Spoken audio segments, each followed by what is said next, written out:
Auzubillahiminash-shaytanir-rajim. Bismillahir-rahmanir-rahim. Assalamu alaikum students. I hope you all are fine. पिछला lecture जो हमारा था उसमें हम लोगों ने क्या पढ़ा था आपके पास, उसमें हम लोगों ने अल्कीन्स का नोमेनक्लेचर डिस्कस किया था। उसमें हम लोगों ने अल्केन्स के जो आपके पास सब्स्टिट्यूशन रिएक्शंस होते हैं उसका मैकेनिज्म स्टडी किया था। ठीक है जी। अब क्योंकि हमने अल्केन्स का पूरा अंडरस्टैंड कर लिया, रिएक्शंस को पढ़ लिया, हमने उसकी स्टेबिलिटी को देख लिया, हमने उसकी स्ट्रक्चर को देख लिया। अब नेक्स्ट आपके पास क्या है, hydrocarbon alkenes. Simplest one alkanes थे। अल्केन्स के बाद जो सेकंड फंक्शनल ग्रुप डिस्कस होता है आपके पास ऑर्गेनिक केमिस्ट्री में, वो अल्कीन्स होते हैं। अल्कीन्स क्या है, इनको हम लोग ओलेफेंस भी कहते हैं कि ये आपके पास क्या है, इनके जो लोअर मेंबर्स होते हैं या आपके पास अगर हेलोजेंस के साथ रिएक्ट करें तो ये ऑयल फॉर्मिंग प्रोडक्ट्स देते हैं आपके पास। ठीक है जी, तो इसलिए हम इन्हें ओलेफेंस भी कहते हैं। अल्कीन्स में आपके पास क्या था, carbon carbon at least one single bond present होता है। ठीक है जी, तो ये आपके पास अल्कीन्स फैमिली थी, आपके पास अल्कीन फंक्शनल ग्रुप था।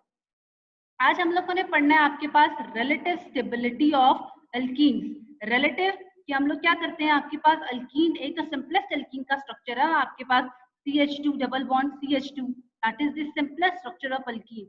लेकिन अगर हमारे पास इससे फर्दर आपके पास हायर अल्कीन्स हो, जैसे प्रोपीन हो गया, ब्यूटीन हो गया, या सब्स्टिट्यूटेड अल्कीन्स हो जिसपे कोई ना कोई सब्स्टिट्यूएंट लगा हुआ आपके पास, तब आपके पास उन अल्कीन्स की स्टेबिलिटी कैसे आप डील करते हो, तो वो आपने पॉइंट्स पढ़ने हैं। बड़ा इंपॉर्टेंट टॉपिक है ये आपका, शॉर्ट क्वेश्चन। ठीक है, तो रिलेटिव स्टेबिलिटी के लिए आपके पास क्या 3 फैक्टर्स होते हैं आपके पास, जो आप लोग क्या करते हो, डिस्कस करते हो। इसमें आपके पास पहले क्या आता है, डिग्री ऑफ सब्स्टिट्यूशन। की डिग्री ऑफ सब्स्टिट्यूशन को आप लोग देखते हो कि आपके पास हाईली अल्काइलेटेड अल्कीन्स हैं, they are more stable, stability of alkene decreases in the following order. मतलब कि डिग्री ऑफ सब्स्टिट्यूशन, सब्स्टिट्यूशन का मतलब कि जो अल्कीन्स है आपके पास उसमें जितनी ज्यादा सब्स्टिट्यूशन हुई होगी उतना ज्यादा आपके पास क्या होगा, आपके पास वो अल्कीन स्टेबल होगा।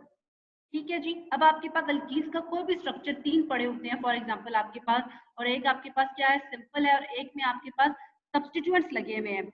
आप किसको कहोगे स्टेबल, कौन सा वाला है, जो सब्स्टिट्यूएंट अल्कीन, जो सब्स्टिट्यूटेड अल्कीन होगा जिसमें सब्स्टिट्यूएंट लगे हुए हैं, वो क्या होगा, वो स्टेबल अल्कीन होगा। वो स्टेबल क्यों होगा, क्योंकि आपके पास क्या है, फॉर एग्जांपल देखो उन्होंने कहा आपके पास कि टेट्रा वाला, tetra substituted, tetra alkylated alkene ज्यादा स्टेबल होगा then tri, then di, then mono substituted alkene. ठीक है जी, तो वो टेट्रा वाला क्यों होगा आपके पास, क्योंकि हम लोग कहते हैं, हम लोग सिर्फ यहाँ पे अल्काइल ग्रुप की बात कर रहे हैं, और अल्काइल ग्रुप कौन सा था आपके पास, अल्काइलेटेड अल्कीन्स की ना, अल्काइलेटेड मतलब कि मिथाइल ग्रुप की बात कर रहे हैं आपके पास, या इथाइल ग्रुप। ठीक है जी, तो जितने भी आपके पास ये CH अटैच ग्रुप्स होते हैं, जिसमें C कार्बन और हाइड्रोजन मौजूद होता है, ये जो अल्काइल ग्रुप्स होते हैं आपके पास, ये आपके पास क्या होते हैं, इनका इफेक्ट होता है इलेक्ट्रॉन डोनेटिंग। ये आपके पास क्या करते हैं, इलेक्ट्रॉन्स को डोनेट करते हैं। ठीक है जी, तो एज अ रिजल्ट आपके पास क्या होता है कि जो आपके पास प्रोडक्ट और जो सब्सटेंस है उसकी स्टेबिलिटी इंक्रीज कर जाती है। ठीक है जी, तो हमने क्या कहा आपके पास, हमने ये कहा आपके पास कि डिग्री ऑफ सब्स्टिट्यूशन को अगर देखा जाए तो जो आपके पास ज्यादा सब्स्टिट्यूटेड या ज्यादा अल्काइलेटेड अल्कीन्स होते हैं, जिसमें ज्यादा अल्काइल के ग्रुप्स लगे होंगे, टेट्रा का मतलब कि उसमें 4 अल्काइल के ग्रुप लगे हुए हैं, ट्राई का मतलब 3 लगे हुए हैं, डाई मतलब 2 लगे हुए हैं। तो जिसमें जितने ज्यादा अल्काइल के ग्रुप्स लगे होंगे, ज्यादा अल्काइल के ग्रुप लगने का मतलब क्या है, ज्यादा सब्स्टिट्यूशन, तो ज्यादा सब्स्टिट्यूशन होगी तो स्टेबिलिटी भी आपकी इंक्रीज कर जाएगी। ठीक है जी, पहला पॉइंट। सेकेंड, सेकेंड है स्टीरियोकेमिस्ट्री। स्टीरियोकेमिस्ट्री आपके पास क्या है, स्टीरियोकेमिस्ट्री आपके पास है कि हमारे पास जो अरेंजमेंट होती है आपके पास, मतलब कि डिफरेंट आइसोमेरिज्म पढ़ते हैं ना, आइसोमेरिज्म क्या था हमारे पास, हमने कहा था ज्योमेट्रिकल अरेंजमेंट ऑफ मॉलिक्यूल्स। ठीक है जी, कि 3 डायमेंशनल हम लोग क्या करते हैं, उसकी अरेंजमेंट को चेंज करते हैं किसी भी सब्सटेंस। तो हमने कहा कि अगर अल्कीन्स की बात करें तो हम कहते हैं कि अल्कीन्स में trans alkene are more stable than cis alkenes. अब ये ट्रांस अल्कीन्स क्या होते हैं और सिस अल्कीन्स क्या होते हैं। ट्रांस अल्कीन्स वो अल्कीन्स का स्ट्रक्चर, ये अल्कीन है ना simplest, CH2 C double bond C, और साथ आप इसके क्या कार्बन की वैलेंसी को पूरा कर दो, तो ये देखें, ये R, ये R, this R is for general, आपके पास हाइड्रोकार्बन पोर्शन। ठीक है जी। तो ट्रांस अल्कीन्स कौन से अल्कीन्स होते हैं कि जहां पे आपके पास कार्बन कार्बन डबल बॉन्ड के ऑपोजिट साइड्स पे 2 आर ग्रुप प्रेजेंट हो। ये कार्बन कार्बन डबल बॉन्ड है ना, इसकी ये क्या है, दोनों एडजेसेंट साइड्स हैं। ठीक है जी, एडजेसेंट का मतलब साइड। ठीक है जी, साइड वेज आपके पास। ठीक है, लेकिन ट्रांस अल्कीन या ट्रांस स्ट्रक्चर केमिस्ट्री में कौन सा स्ट्रक्चर होता है, वो स्ट्रक्चर जिसमें कार्बन कार्बन डबल बॉन्ड पे आपका जो अल्काइल ग्रुप है वो अपोजिट साइड पे प्रेजेंट हो। तो यहाँ पे देखिए ये वाला आर और ये वाला आर कार्बन कार्बन के अपोजिट साइड पे प्रेजेंट है, तो दैट्स व्हाई इस स्ट्रक्चर को हम क्या कह रहे हैं, ट्रांस अल्कीन। पहली बात, सिस अल्कीन कौन सा है? सिस अल्कीन वो अल्कीन है जिसमें कार्बन कार्बन डबल बॉन्ड की एडजेसेंट साइड मतलब सेम साइड पर आपके पास अल्काइल ग्रुप प्रेजेंट होता है, इसको हम सिस अल्कीन कहते हैं। ठीक है जी, आपने ट्रांस अल्कीन को देख लिया। ट्रांस अल्कीन ये है कि कार्बन कार्बन डबल बॉन्ड की ऑपोजिट साइड पे आर ग्रुप लगा हुआ है, अल्काइल ग्रुप लगा हुआ है, हाइड्रोकार्बन पोर्शन लगा हुआ है। और सिस अल्कीन में क्या है, कार्बन कार्बन डबल बॉन्ड की सेम साइड पे आपका अल्काइल ग्रुप लगा हुआ है। अब वो आपसे क्या कह रहा है कि अगर स्टेबिलिटी को देखा जाए अल्कीन्स की, तो हम कहते हैं ट्रांस अल्कीन ज्यादा स्टेबल होते हैं देन सिस अल्कीन्स। वो आगे रीजन भी मेंशन कर रहा है, क्यों? Due to the reduced steric hindrance आपके पास। ठीक है जी, due to the reduced steric interactions when R groups are on the opposite sides of the double bond। उसने आपको रीजन भी मेंशन कर दिया। अब ये स्टेरिक हिंड्रेंस क्या होती है आपके पास? स्टेरिक हिंड्रेंस भी आपके पास केमिस्ट्री में यूज होने वाला एक ऑर्गेनिक केमिस्ट्री में स्पेसिफिकली यूज होने वाला एक टर्म है। स्टेरिक हिंड्रेंस का मतलब क्या होता है? It is the slowing of a chemical reaction due to bulky और क्लोजर अरेंजमेंट ऑफ मॉलिक्यूल। ठीक है जी, जितनी ज्यादा स्टेरिक हिंड्रेंस होती है उतनी ही हमारे पास क्या होता है कि हमारे पास जो रिएक्टिविटी होती है या आपके पास क्या होता है, स्टेबिलिटी आपकी, ठीक है, वो आपके पास क्या कम हो जाती है आपके पास। ठीक है जी, तो आप देखें ये हमने क्या लिखा हुआ, ये हमने कहा था ना ट्रांस अल्कीन क्या था, ये ज्यादा स्टेबल था आपके पास। ठीक है जी, स्टेबल था आपके पास। स्टेबल का मतलब क्या है कि इसमें आपके पास जो अल्काइल ग्रुप्स हैं ये क्या लगे हुए हैं आपके पास, अपोजिट साइड पे लगे हुए हैं। ठीक है जी, तो स्टेबल अगर ज्यादा होगा तो इसकी रिएक्टिविटी क्या हो जानी है, कम हो जानी है आपके पास। ठीक है जी, इसी तरह आपके पास सिस अल्कीन क्या है कि इसमें देखिए ये मिथाइल ग्रुप्स दोनों साइड्स पे लगे हुए हैं, तो ये क्या है आपके पास, ये लेस स्टेबल है। ठीक है जी, तो ये रीजन है आपके पास किसका, ट्रांस का और सिस अल्कीन का। एक और बात कि हम कहते हैं जब आपके पास कोई चीज स्टेबल होती है, उसकी स्टेबिलिटी अगर इंक्रीज करती है तो रिएक्टिविटी उस चीज की, उस सब्सटेंस की रिएक्टिविटी क्या हो जाती है, कम हो जाती है। देखिए हमने यहाँ पे कहा ना कि ट्रांस अल्कीन्स क्या है, ज्यादा स्टेबल है। क्यों स्टेबल है? क्योंकि इसकी स्टेरिक हिंड्रेंस कम है। स्टेरिक हिंड्रेंस का मतलब क्या, ये देखिए ये आर ग्रुप क्या है, ये बल्की ग्रुप है।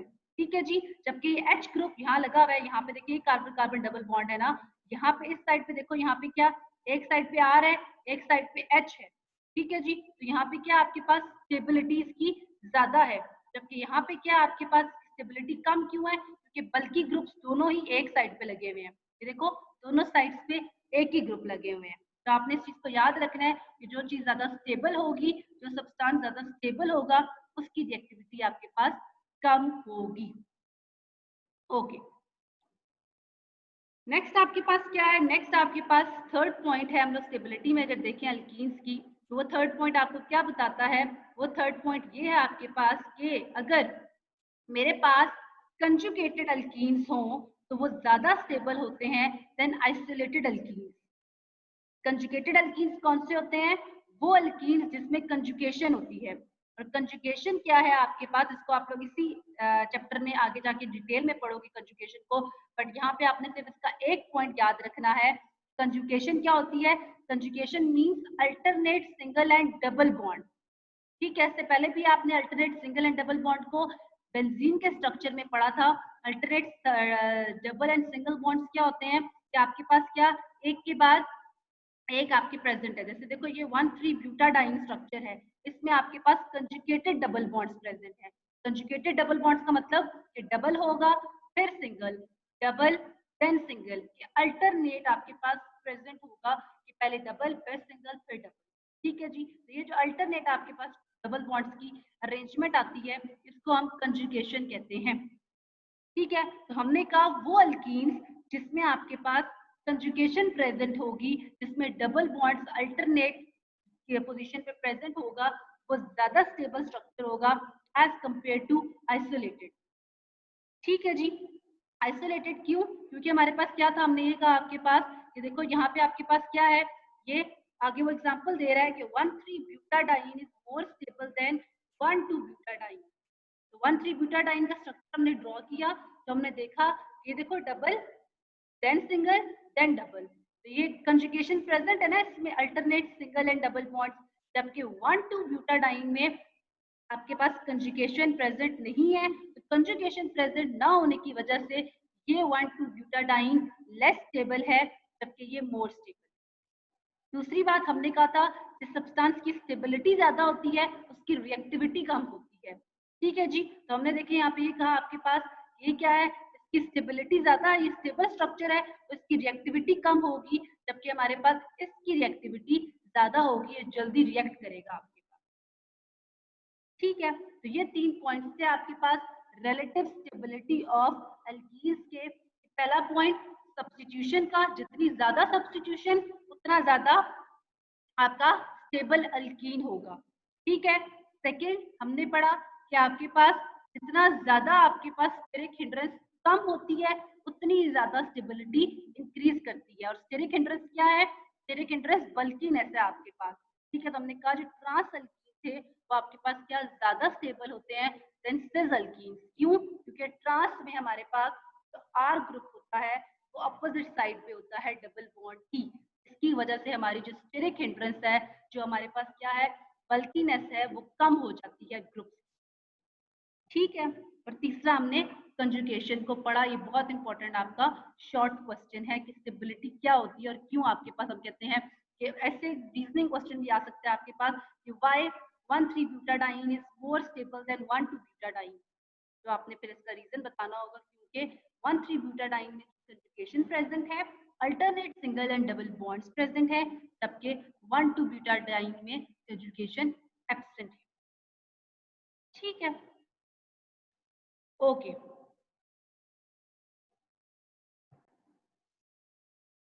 नेक्स्ट आपके पास क्या है, स्ट्रक्चर ऑफ अल्कीन्स। अल्कीन्स का स्ट्रक्चर कैसा होता है आपके पास?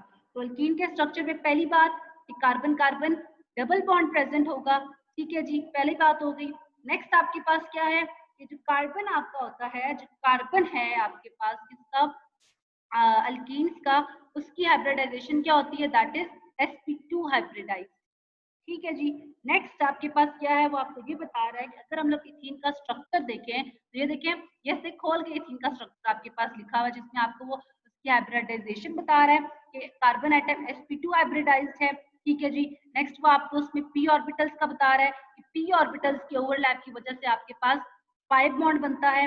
नेक्स्ट वो आपके पास बता रहा है कि पाई और सिग्मा बॉन्ड्स कितने प्रेजेंट हैं। तो इनकी देखो, ये पाई बॉन्ड्स की आपको, ये पाई बॉन्ड्स का क्या बता रहा है आपको, इलेक्ट्रॉनिक चार्ज बता रहा है ड्रॉ करके। ठीक है, ये सिग्मा बॉन्ड्स का आपके पास ड्रॉ हुआ है। ठीक है, और ये आपके पास पाई बॉन्ड का, इसी को वो चीज आपके पास थ्योरी में एक्सप्लेन कर रहा है। थ्योरी में वो क्या कह रहे हैं आपके पास कि आपके पास क्या है, पहली बात स्ट्रक्चर की अगर बात करें तो कार्बन क्या है जी, sp2 हाइब्रिडाइज्ड।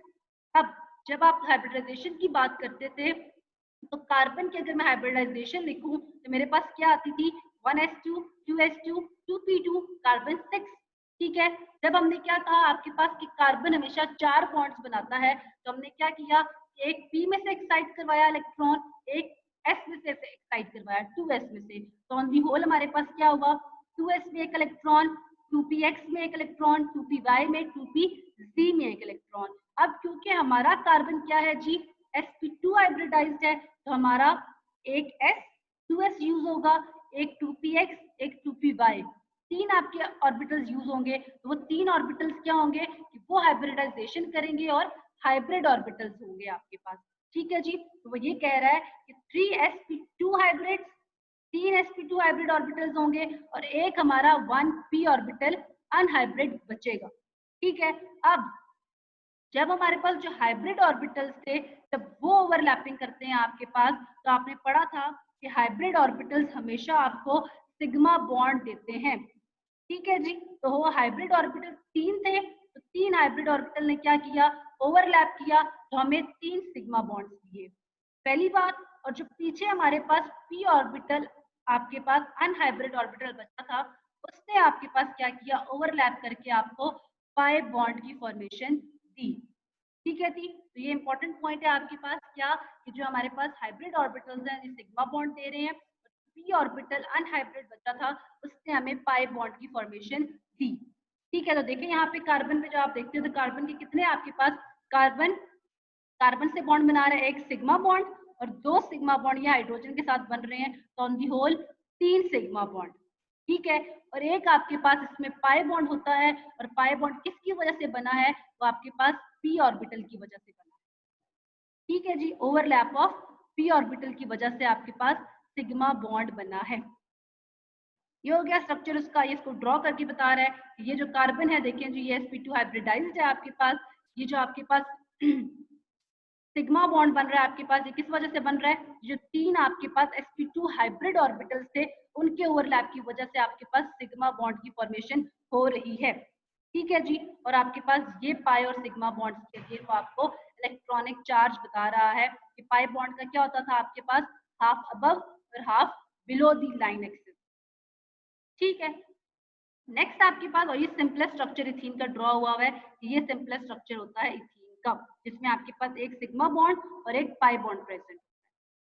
नेक्स्ट स्ट्रक्चर में इंपॉर्टेंट बात क्या है कि हमारे पास जो कार्बन कार्बन का डिस्टेंस है आपके पास, जब आपके पास क्या होता है, डबल बॉन्ड इंक्रीज, इथीन है ना, इथीन में क्या हो गया, डबल बॉन्ड आ गया। ठीक है जी, तो इसका कंपैरिजन अगर हम इथेन से करें तो carbon carbon bond, bond length जो आप लोग पढ़ते थे, carbon carbon bond length ethene में क्या हो जाती है, शॉर्टर हो जाती है, जबकि इथीन में क्या थी, वो आपके पास इथेन में ग्रेटर थी। तो ये क्यों होता है ऐसा, कि आपके पास जो कार्बन कार्बन बॉन्ड लेंथ है वो कम हो जाती है आपके पास इथीन में आके। उसने रीजन मेंशन किया हुआ आगे, it is due to the increased electron density between the carbon atoms.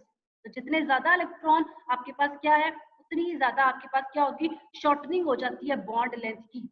ठीक है, जो इलेक्ट्रॉन डेंसिटी का मतलब क्या, इलेक्ट्रॉन्स इंक्रीज कर गए ना, इथेन में क्या थे, सिर्फ आपके पास सिग्मा बॉन्ड था, तो सिग्मा इलेक्ट्रॉन, जबकि यहाँ पे क्या है, डबल बॉन्ड आपके पास, पाई इलेक्ट्रॉन्स भी आ गए, सिग्मा इलेक्ट्रॉन्स तो है ही लेकिन पाई इलेक्ट्रॉन्स भी, इसकी वजह से क्या हुआ, इलेक्ट्रॉन ज्यादा हो गए, उन्होंने ज्यादा आपके पास क्या किया, स्ट्रांगली अट्रैक्ट किया हुआ न्यूक्लियाई को, तो आपके पास जो बॉन्ड लेंथ है वो इथीन में कार्बन कार्बन की शॉर्टर हो जाती है due to the increased electron density.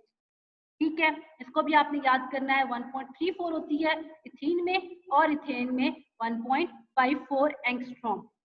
ठीक है, जो angstrom is the unit of bond length. Next वो आपको क्या बता रहा है, नेक्स्ट वो आपके पास कार्बन एटम्स की रोटेशन को डिस्कस कर रहा है, कि हम लोग कहते हैं कि आपके पास जो सिंगल बॉन्ड किस में प्रेजेंट था, इथेन में प्रेजेंट था, जबकि डबल बॉन्ड आपके पास इथीन में प्रेजेंट है। वो आपको ये कह रहा है कि आपके पास सिंगल बॉन्ड होता है, इसमें अगर मैं कार्बन कार्बन बॉन्ड की रोटेशन करूं, आपके पास इसको रोटेट करूं, तो ये रोटेशन पॉसिबल है, ये रोटेट हो जाएगा। ठीक है जी, जबकि डबल बॉन्ड या ट्रिपल बॉन्ड आपके पास जिस अनसेचुरेशन होती है उसमें आपकी रोटेशन रेस्ट्रिक्टेड होती है। ठीक है जी, वो रोटेशन पॉसिबल नहीं होती, इसलिए आप लोग क्या करते हो, आप लोग उसमें जो डबल और ट्रिपल बॉन्ड का जब स्ट्रक्चर ड्रॉ करते हो तो वहां पे आप लोग सिस और ट्रांस आइसोमेरिज्म को डिस्कस करते हो। ठीक है जी, जबकि सिंगल बॉन्ड में देखिए, सिंगल बॉन्ड इथीन जैसे, सॉरी इथेन था, अल्केन्स जितने भी हैं, अल्केन्स की आपने ज्योमेट्री पढ़ी हुई है ना, जहाँ पे आप लोग डिफरेंट स्ट्रक्चर्स की पढ़ते हो। ये आपके पास क्या है, ये आपके पास आइसोब्यूटाइल है, या इसका डिफरेंट स्ट्रक्चर आपके पास, कभी आप उसको बना रहे थे नियोपेंटेन बना रहे थे, कभी आप उसे आइसोब्यूटेन बता रहे थे, तो वो स्ट्रक्चर उसके पॉसिबल क्यों थे, क्योंकि हमने कहा कि सिंगल बॉन्ड में रोटेशन पॉसिबल होती है आपके पास, क्यों, क्योंकि आपके पास आपने कहा कार्बन टू कार्बन आपके पास इलेक्ट्रॉन डेंसिटी एक ही लाइन में प्रेजेंट है, जबकि डबल बॉन्ड की जो रोटेशन होती है वो आपके पास थोड़ी मुश्किल होती है, कि आपके पास इलेक्ट्रॉन डेंसिटी क्या है आपके पास, half above half below the line axis present है। ठीक है, वो क्या कह रहा है कि carbon atoms are coplanar. Coplanar मतलब कि क्योंकि इसकी हाइब्रिडाइजेशन क्या है sp2, और sp2 की आपने ज्योमेट्री पढ़ी हुई है, दैट इज ट्राइगोनल प्लेनर। ठीक है, तो दैट इज कोप्लेनर का मतलब इसकी ज्योमेट्री की बात कर रहे हैं। And the rotation of one carbon atom with respect to other is restricted।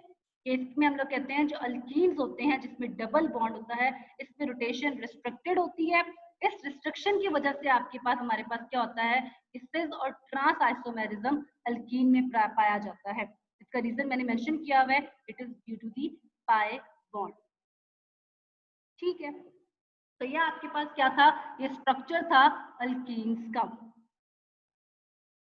पहली बात आपने पढ़ी स्टेबिलिटी ऑफ अल्कीन्स, दूसरा आपने पढ़ा अल्कीन्स का स्ट्रक्चर।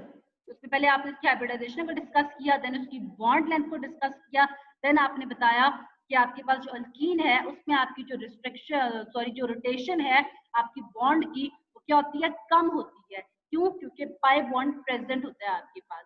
ठीक है जी, और जिसकी वजह से आपको जितने भी आपके अनसैचुरेशन जहाँ पे होती है, चाहे वो डबल हो चाहे वो ट्रिपल बॉन्ड हो, वहां पे आपको सिस और ट्रांस आइसोमेरिज्म मिलता है। आपको यहाँ पे वो नियोपेंटेन और वो आइसोपेंटेन जैसा स्ट्रक्चर नहीं ऑब्टेन होगा। ठीक है, ओके। नेक्स्ट है आपके पास अल्कीन्स की प्रिपरेशन कैसे करते हैं। अल्कीन्स की प्रिपरेशन के दो रिएक्शंस हैं यहाँ पे जो आपने लर्न करने हैं। इसमें पहली बात क्या है कि आपको ऊपर प्रिपरेशन ऑफ अल्कीन्स के दो मेथड्स हैं, एक डिहाइड्रेशन ऑफ अल्कोहल्स और दूसरा आपके पास क्या होगा, dehydro halogenation of alkyl halides. ठीक है जी, तो ये दोनों आपको आने चाहिए विद द रिएक्शन मेंशन्ड। ठीक, पहला क्या है कि हमें अल्कीन्स को बनाना है, प्रिपेयर करना है, तो उसने मेंशन किया हुआ है डिहाइड्रेशन ऑफ अल्कोहल्स। अल्कोहल्स क्या थे जी, ROH, जर्नल रिप्रेजेंटेशन ये थी। डिहाइड्रेशन का मतलब क्या है, डी मतलब रिमूवल, रिमूव करना, और hydration, hydration is for water. इसकी डेफिनेशन क्या होगी आपके पास, removal of water molecule is called dehydration. ठीक है, अब इसका रिएक्शन लिख देते हैं। हमारे पास रिएक्शन क्या होगा कि हम लोगों ने जर्नल ROH है ना, तो यहाँ पे मैं उसको क्या कर रही हूँ, यहाँ पे पहले CH2 then CH2 then R, मैंने R अपनी चेन को थोड़ा एक्सटेंड कर दिया है। ठीक है, तो मैं एक अल्कोहल लेती हूँ, उस अल्कोहल को मैं आपके पास क्या, एल्यूमिनियम ऑक्साइड, इसको एल्यूमिना बी कहते हैं। ठीक है जी, एल्यूमिनियम ऑक्साइड इसमें से पास करवाती हूँ हाई टेम्परेचर की प्रेजेंस में, तो मेरे पास क्या बनता है कि मेरे पास वाटर रिमूव होता है और अल्कीन प्रोडक्ट बनता है। ये अल्कीन है ना, कार्बन कार्बन डबल बॉन्ड, एक वाटर मॉलिक्यूल रिमूव हुआ और मेरे पास अल्कीन बना। तो ये रिएक्शन है आपके पास किसके लिए, प्रिपरेशन ऑफ अल्कीन्स के लिए।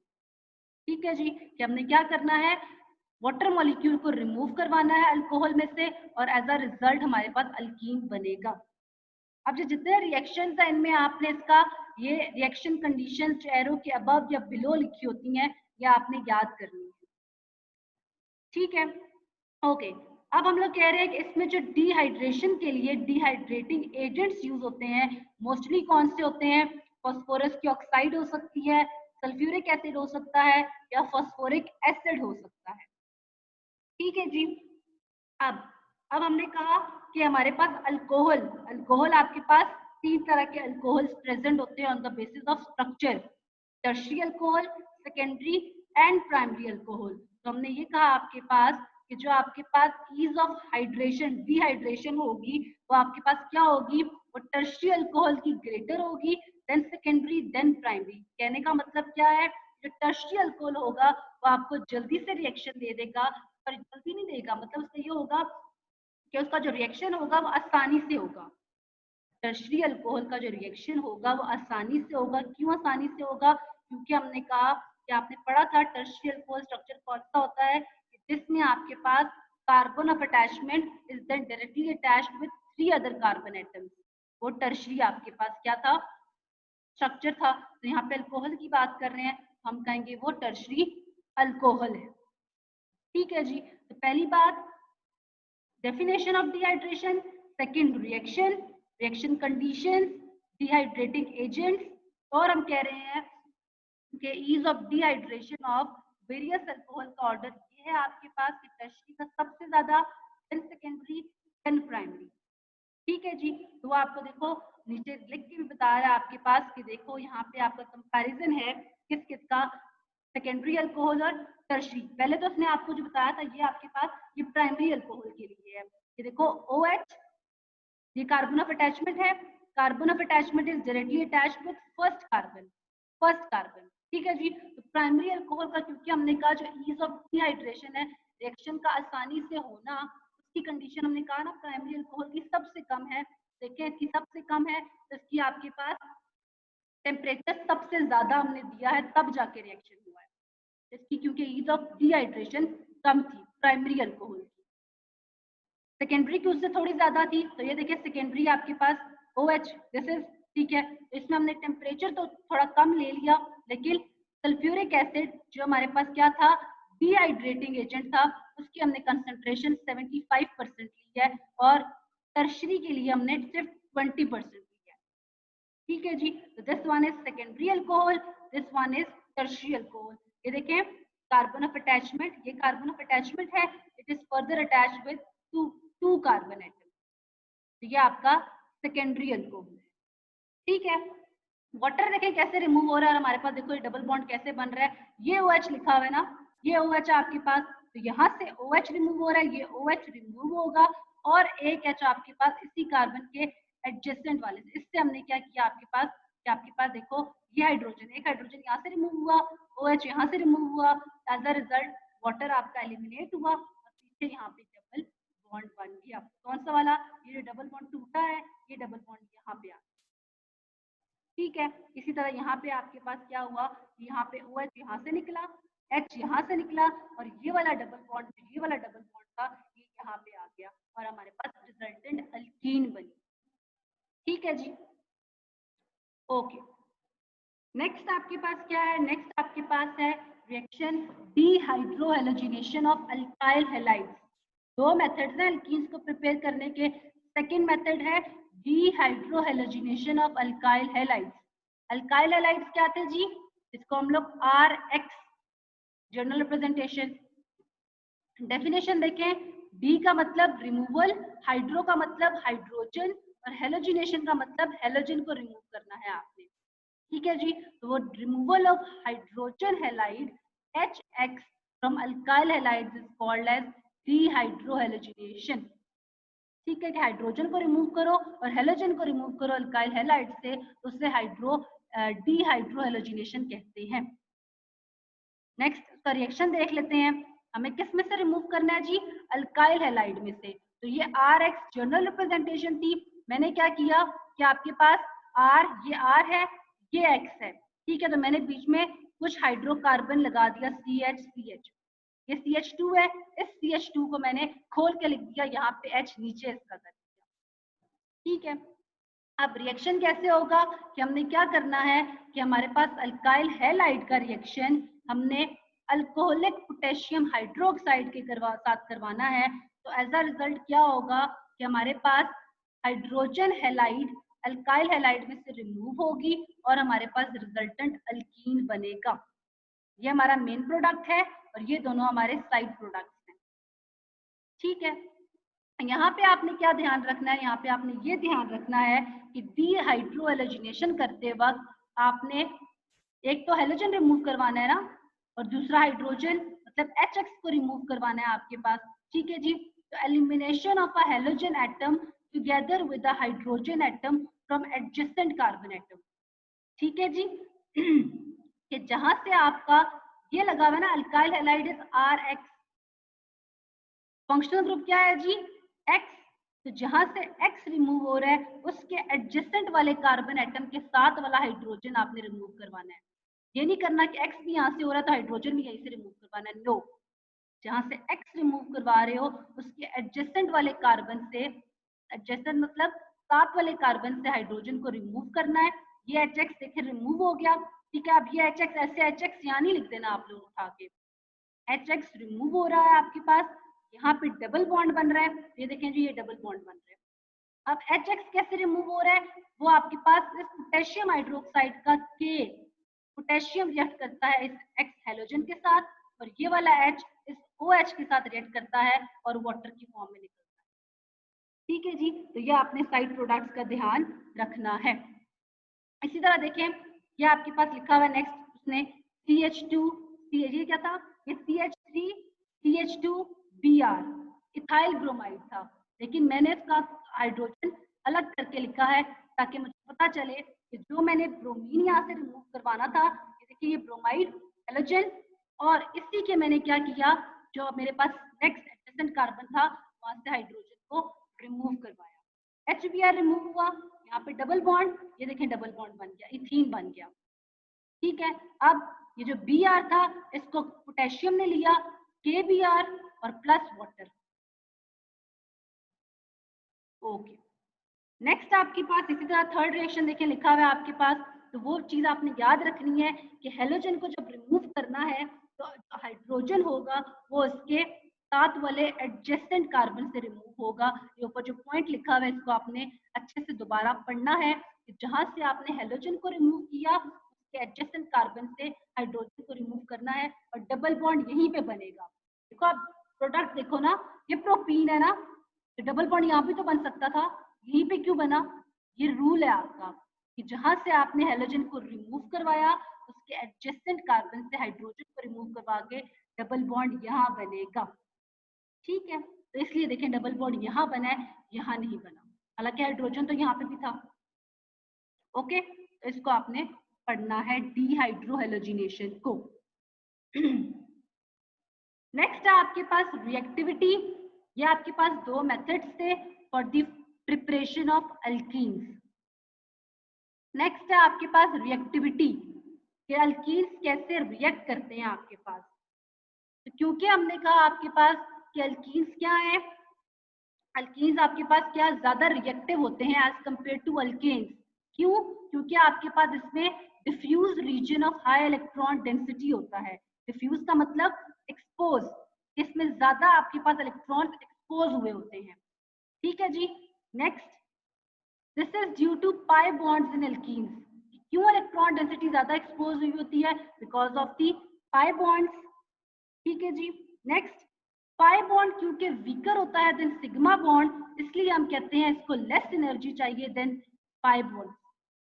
ठीक है जी, वीकर बॉन्ड है pi bond as compare to sigma bond, तो इसको लेस एनर्जी चाहिए टूटने के लिए, इसलिए लेस एनर्जी चाहिए तो इसकी रिएक्टिविटी इंक्रीज कर जाती है। इसलिए हम कहते हैं जो अल्कीन्स के रिएक्शंस होते हैं वो इलेक्ट्रोफिलिक एडिशन रिएक्शंस होते हैं, क्योंकि उसमें हमें सिग्मा बॉन्ड को नहीं तोड़ना पड़ता बल्कि पाई बॉन्ड को तोड़ना पड़ता। ठीक है जी, और इलेक्ट्रोफाइल्स क्या है? Electron loving species, mostly H positive होते हैं। That's all for today's lecture. Thank you students and Allah Hafiz.